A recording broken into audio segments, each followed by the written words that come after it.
कैसे हो बच्चों। स्वागत है अपने YouTube चैनल गणित मार्ग में। इस कक्षा में हम लोग गुणनखंड बनाना सीखेंगे। ये जो क्वेश्चन दिख रहा है x² + 9x + 14 का गुणनखंड ज्ञात करें।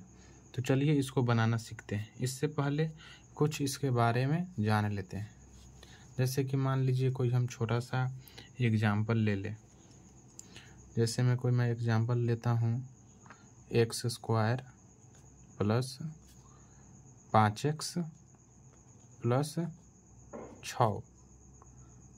अब इस क्वेश्चन को हमें एग्जाम्पल के तौर पर समझना है और उसके बाद इस क्वेश्चन को बनाएंगे।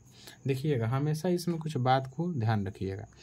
जैसे में अगर कोई पूछे कि x² का गुणांक कितना है, x² का गुणांक, तो x² के गुणा में कोई अंक नहीं है।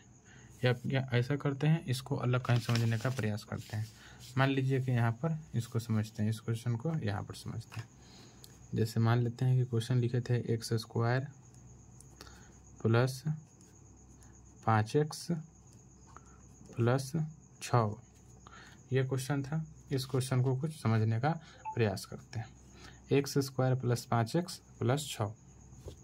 इसमें कोई x² का गुणांक पूछेगा। x² का गुणांक अर्थात गुणा का अंक। तो x² में जो गुणा का अंक है वो क्या है, तो कुछ नहीं दिख रहा है, तो कुछ नहीं तो 1 होता है। यानी कि गुणा में हर एक संख्या का गुणा में 1 छुपा रहता है। यानी x² का गुणांक 1 है। कोई पूछेगा x का गुणांक कितना है, यानी x के गुणा में कितना अंक है, तो 5 है। और ये जो 6 दिख रहा है, 6 ये अचर राशि है।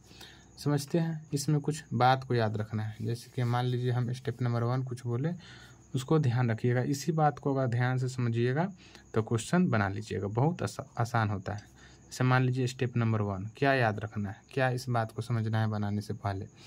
हमेशा ध्यान रखना है कि प्रथम पद, ये है प्रथम पद और ये है अंतिम पद। प्रथम पद और अंतिम पद, इसको क्या करेंगे, गुणा करेंगे। क्या बोले कि प्रथम पद था x² और अंतिम पद है 6। इसको गुणा करना है तो आ जाएगा 6x²। क्या बोले हैं कि प्रथम पद और अंतिम पद को गुणा करना है, तो गुणा करने पर आएगा 6x²। अब जो बीच वाला पद है, बीच वाला पद कितना है, 5 है। यानी कि स्टेप नंबर जो 2 होगा उसमें क्या याद रखना है, यही मेन है स्टेप नंबर 2। इसमें याद रखना है कि जो बीच वाला संख्या है 5x, इसको ऐसे 2 भाग में तोड़े, ऐसे 2 भाग में तोड़े ताकि जोड़े या घटाएं तो हमें 5x आए। और उसी संख्या को अगर हम गुणा करें तो गुणा करने पर 6x² आए। इस बात को याद रखना है। क्या बोले हैं कि जो बीच वाला संख्या जिसे यहाँ पर 5x है, इस 5x को ऐसे 2 भाग में तोड़े। जैसे मान लीजिए हम कुछ तोड़ते हैं 1x + 4x। क्या इसको जोड़ने पर 5x आ जाएगा? हाँ, 5x आ जाएगा। ये पहला बात सही है। क्या इसको गुणा करने पर 6x² आएगा? गुणा करते हैं 1x + 4x मतलब गुणा 4x, और इसको गुणा करेंगे तो जो हमारा आंसर आएगा वो आंसर हो जाएगा 4x²। पर हमें तो चाहिए था 6x²। फिर से समझना है। यानी ये प्रथम पद और अंतिम पद का जो गुणनफल होगा वो बीच वाले संख्याओं के ऐसे 2 भाग के गुणनफल के बराबर होगा। ऐसे 2 भाग के रूप में ऐसे तोड़ेंगे 5x को, ऐसे 2 को भाग में तोड़ेंगे कि उसी संख्या को जोड़ने पर 5x भी आ जाए और उसी संख्या को गुणा करने पर 6x² भी आ जाए। फिर से समझिएगा क्या बोले हैं कि 5x को ऐसे 2 भाग में तोड़ना है, 2 को भाग में ऐसे तोड़ना है कि इसको गुणा करने पर 6x² आ जाए। क्यों? यहाँ पर गुणा किए हैं। और उसको जोड़े या घटाए तो 5x आ जाए। तो कैसा संख्या हो जाएगा? वो हो जाएगा 3x और 2x। 3x और 2x इसको जोड़ेंगे तो 3x और 2x इसको जोड़ने पर हो जाएगा 5x और 3x गुने 2x। इसको गुना करेंगे तो 3 दूना 6 और x में 1 से गुना करेंगे तो x²। यानी कहने का आशय है कि जो हमारा 2 संख्या बना 5x तोड़ने पर वो संख्या था 3x 2 और 3x और 2x, इसको जोड़ने पर 5x आ गया और इसको गुना करने पर 6x² भी आ गया। ऐसा सोच रहे होंगे कि हम पहले 2x लिखेंगे फिर बाद में 3x लिखेंगे, तो ज़्यादातर क्वेश्चन गलत हो जाता है। इसलिए कोशिश कीजिएगा कि पहले बड़ा अंक लिखेंगे बाद में छोटा अंक लिखेंगे।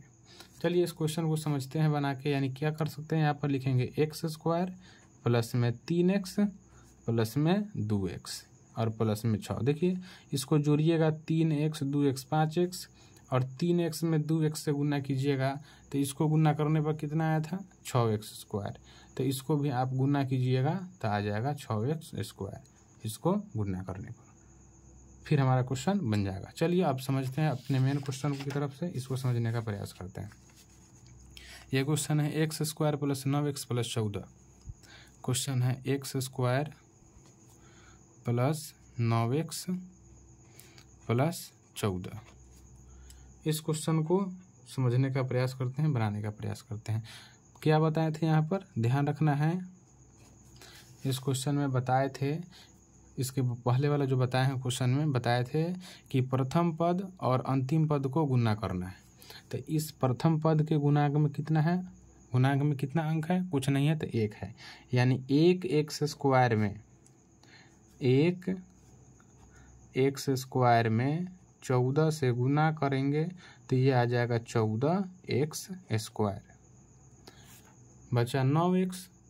इस 9x को ऐसे 2 भाग में तोड़े, 9x को ऐसे 2 भाग में तोड़े कि जोड़ने पर आना चाहिए 9x और उसी संख्या को गुना करने पर आना चाहिए 14x। तो कितना हो जाएगा, हो जाएगा 7x और 2x।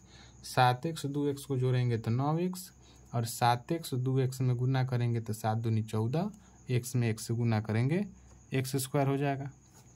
आसान था। यानी हमारा जो संख्या निकल के आया वो निकला x, मतलब इसको लिख लेंगे x² प्लस यहाँ लिखेंगे कितना 7x फिर प्लस में 2x और प्लस में 14। इस बात को हमेशा याद रखना है जो बताए हैं स्टेप 1 और स्टेप 2 कि पहले क्या करना है कि प्रथम पद और अंतिम पद को गुना करना है, फिर बीच वाले पद को ऐसे 2 भाग में तोड़ना है कि उसको जोड़ने घटाने पर बीच वाला पद आ जाए और उसी संख्या को गुना करे तो 14x² भी आ जाए। तो ये हमारा संख्या x² plus 7x plus 2x plus 14 बना। अब इसमें जो है जोड़ा लगाना है, जैसे ये 2 जोड़ा और इसे 2 जोड़ा, इसमें कुछ कॉमन होने वाला है, उस कॉमन को समझेंगे। आखिरकार कॉमन क्या है, कौन सा इसमें संख्या है जो उभयनिष्ठ है, कौन सा राशि है जो उभयनिष्ठ है, समझते हैं। यहाँ x² है, यानी x मतलब इस x² को हम लोग लिख सकते हैं x गुने x लिख सकते हैं, प्लस 7x है, इस 7x को लिख सकते हैं 7 गुने x प्लस 2x, इसको लिख सकते हैं 2 गुने x और 14 को लिख सकते हैं 2 गुने 7 लिख सकते हैं। अब इसमें समझिए इस दोनों में क्या उभयनिष्ठ है जो दोनों में मिल रहा है। इस दोनों में जो है x कॉमन है, यहाँ पर भी x है, यहाँ पर भी x है। यानी जो संख्या जो चर दोनों में मिले, जो पद दोनों में मिले उसे उभयनिष्ठ राशि कहते हैं। यानी ये उभयनिष्ठ राशि है तो उसको कॉमन ले लेंगे, बाहर निकाल लेंगे। तो जब 2x में से 1x कॉमन तो यहाँ 1x बचा, प्लस इसके गुणनफल में भी 1x था तो इसको भी कॉमन लिए तो सिर्फ यहाँ पर 7 बचा। फिर प्लस इस दोनों संख्या में देखिए कौन सा संख्या कॉमन है, तो इसमें सिर्फ 2 है जो दिख रहा है दोनों में, यहाँ पर भी 2 है, यहाँ पर भी 2 है। इसमें दोनों में x था, संख्या नहीं था, पर इसमें संख्या है x नहीं है। जो कॉमन है उभयनिष्ठ है उसको कॉमन लेंगे, 2 कॉमन है, यहाँ x बचेगा प्लस ये 2 कॉमन हुआ तो यहाँ पर 7 बचेगा, ये हो जाएगा। अब आप ध्यान रखिएगा हमेशा जो ब्रैकेट वाला मान आएगा वो हमेशा बराबर होगा। अगर आपका ब्रैकेट का मान जो है बराबर नहीं आ रहा है तो आप समझिए कि वो क्वेश्चन जो है गलत है, आप गलत बना चुके हैं। हमेशा ब्रैकेट का जो मान होगा वो बराबर ही होगा। अब जो देखिए बाहर वाला संख्या है वो x और प्लस इसके बाहर का संख्या 2 है, इसको एक लिख लेंगे एक बार और ये दोनों संख्या में से कोई एक लिख लेंगे, x प्लस 7, यही हमारा आंसर हो जाएगा।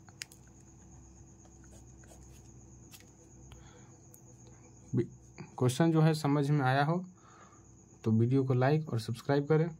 Thank you so much.